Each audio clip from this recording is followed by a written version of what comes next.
Шеф-повар Тирана дорамасындағы осыны істеп көретін боламын. Бір көріп қатты жегім келді, уже керек заттар барлығын алып қойдым. Ол үшін бізге жұмыртқа, қарасаңыздар, көк пияз, ұн и минеральная вода керек болады. 1 стакан ұн, оған 1 стакан газдалған су, жұмыртқа, тұз.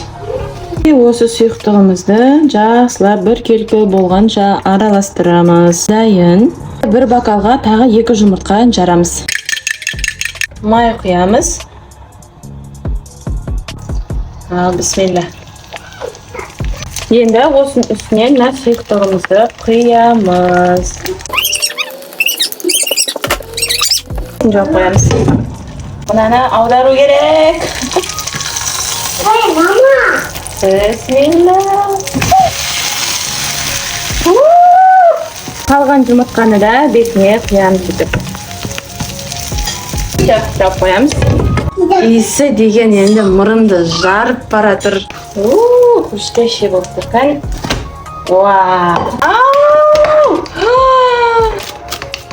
Дауысын естіп жатсыздар ма?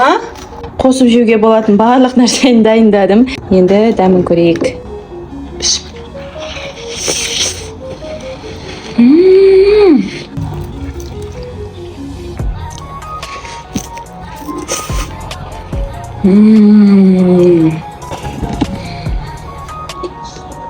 Қараңыздар, уже жартысынан көбісін жеп қойдым. Істеп көріңіздер. Дананың қызықтарына жазылып алуды ұмытпаңыздар. Мақұл.